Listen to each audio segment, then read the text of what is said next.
Operation Sindoor remains ongoing.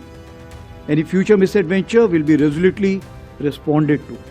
Pakistan कोई भी हरकत करता है तो भारत उसे मुंहतोड़ जवाब देगा। जम्मू कश्मीर में हालात संवेदनशील है लेकिन नियंत्रण में है।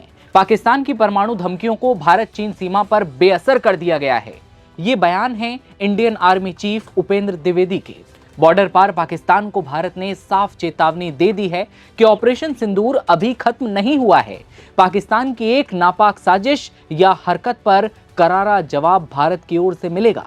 भारत को परमाणु बम की धमकी देने वाले और मासूम लोगों की जान लेने वाले पाकिस्तान को हिंदुस्तान ने यह साफ कर दिया है कि अगर भारत की तरफ आंख उठाने की कोशिश की तो ऑपरेशन सिंदूर एक बार फिर शुरू होता दिखेगा।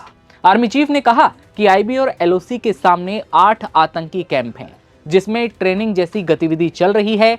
सेना की नजर है, अगर एक गलती की तो तुरंत सख्त एक्शन लिया जाएगा। आर्मी चीफ ने कहा कि नॉर्दर्न फ्रंट में स्थिति स्थिर है पर लगातार नजर रखी जा रही है। ऑपरेशन सिंदूर में देशभक्ति भी दिखी, मीडिया में अति उत्साह भी दिखा। पहली बार कोर कमांडर को भी इमरजेंसी प्रोक्योरमेंट पावर दी गई है। आर्मी चीफ ने आगे कहा, मैं देशवासियों को आश्वस्त कर देना चाहता हूं कि भारतीय सेना हर स्थिति में सजग, सबल और संकल्पबद्ध है।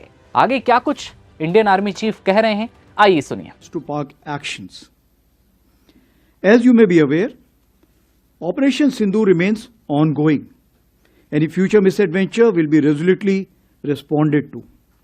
Here I must acknowledge the proactive role of all stakeholders at the national level, including CAPFs, int-agencies, civic bodies, state administration and other ministries, whether it's MHA, MAITI, railways and many more.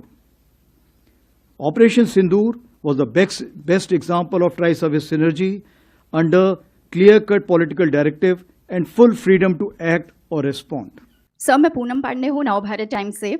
Operation सिंदूर के बारे में आपने कहा कि वो जारी है, तो जो पहला फेज था ऑपरेशन सिंदूर का, उसका कितना असर हुआ? क्योंकि आपने खुद बताया कि अभी भी टेरर कैंप दोनों तरफ हैं, आईबी पे भी और एलओसी पे भी, तो और उनके आतंकवादी लगातार घुसपैठ की कोशिश कर रहे हैं। तो ऑपरेशन सिंदूर का कितना असर पाकिस्तान पर हुआ कि वो ऐसी कार्रवाई ना करे? क्योंकि ड्रोन भी हम देख रहे हैं कि लगातार आ रहे हैं। आपने कॉग्निटिव वॉरफेयर का जिक्र किया सर, और आपने कई बार ये बोला है कि जो उस समय नैरेटिव की वॉर चल रही थी वो काफ़ी अहम थी। तो अभी इंडियन आर्मी कॉग्निटिव वॉरफेयर के लिए क्या कर रही है? क्योंकि हम लगातार देख रहे हैं कि आपके फेक वीडियोज़ भी आपकी स्पीच खत्म होने के आधे घंटे बाद आ जाते हैं। क्या स्पेशल ट्रेनिंग हो रही है? क्या स्पेशल टीम बनाई जा रही है जो इससे लड़ सके? अब हम बात करते हैं पूनम जी की। पूनम जी ने पूछा है कि ऑप सिंदूर में पाकिस्तान के ऊपर कितना इफेक्ट पड़ा है और ड्रोन जो दिखाए दिए हैं उसके बारे में क्या कहना है। तो सबसे पहले मैं ये बताना चाहूँगा कि ऑप सिंदूर के बाद जो हमारा टेररिस्ट इनिशिएटेड इंसिडेंट है वो तकरीबन ख़त्म हो चुका है।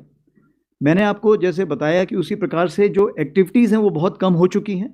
इसका मतलब ये नहीं है कि हमने JNK में कोई किसी प्रकार की कमी पेशी की है या कोई हमने किसी प्रकार की फ़ौज को वहाँ से निकाला है। हमने उतना ही दबाव बना के रखा हुआ है। जैसे मैंने आपको बताया कि क्या वापस बाहर के जो कैंप्स हैं, जो वेस्ट साइड कैंप्स हैं, जिसके बारे में मैंने अभी बताया कि 8 कैंप्स अभी भी वहाँ पे एक्टिव हैं हमारी नॉलेज में, और उस पर अभी भी लोग बैठे हुए हैं। कितने बैठे हैं ये अलग अलग इसके सोच विचार हैं, बट हमारी तरफ से अगर देखा जाए तो तकरीबन 100 से 150 लोग हो सकता है वहाँ पर बैठे हों। जहाँ तक पॉलिटिकल रिटोरिक है या जहाँ तक जो हुर्रियत जो उस साइड है, पाकिस्तान है, क्या वो पूरी तैयारी कर रही है? मेरे हिसाब से पूरी तैयारी कर रही है। क्या पाकिस्तान उन लोगों को शह दे रहा है जो इस चीज़ को, रेडिकलाइजेशन को और लोगों को मोटिवेट करते हैं यहाँ पे आने के लिए? हाँ, वो कार्रवाई चल रही है। फंडिंग जो है, फंडिंग चूंकि अभी उसके तरीके बदल गए हैं तो तुरंत हो सकता है मैं उसका जवाब ना दे पाऊँ। जहाँ तक हमारी अलर्टनेस है, लाइन ऑफ कंट्रोल में अलर्टनेस पूरी है क्योंकि ऑपरेशन सिंदूर ऑन। ये प्रेस कॉन्फ्रेंस आर्मी डे यानी कि 15 जनवरी से पहले हुई है, जिसमें आर्मी चीफ ने देश की सुरक्षा स्थिति, सीमाओं पर हालात, आधुनिकीकरण और भविष्य की योजनाओं पर विस्तार से बात की है। सेना प्रमुख उपेंद्र द्विवेदी ने कहा कि 10 मई से वेस्टर्न फ्रंट और जम्मू कश्मीर में जो हालात हैं संवेदनशील बने हुए हैं लेकिन पूरी तरह से कंट्रोल में है। 2025 में 31 आतंकियों को खत्म किया गया, जिनमें से 65% पाकिस्तान के थे, जिसमें ऑपरेशन महादेव में मारे गए पहलगाम हमले के 3 हमलावर भी शामिल थे।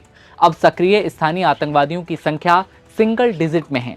जम्मू कश्मीर में सकारात्मक बदलाव के साफ संकेत हैं, जिनमें मजबूत विकास गतिविधियां, पर्यटन का एक बार फिर से शुरू होना और शांतिपूर्ण तरीके से श्री अमरनाथ यात्रा भी शामिल है। इसमें 4 लाख से ज्यादा तीर्थयात्री आए हैं। टेररिज्म टू टूरिज्म की थीम धीरे धीरे आकार ले रही है, लेकिन भारत ने साफ तौर पर इशारा कर दिया है पाकिस्तान को कि अगर एक हरकत हुई, आंख उठाने की कोशिश की भारत की तरफ, तो फिर ऑपरेशन सिंदूर एक बार फिर शुरू होगा।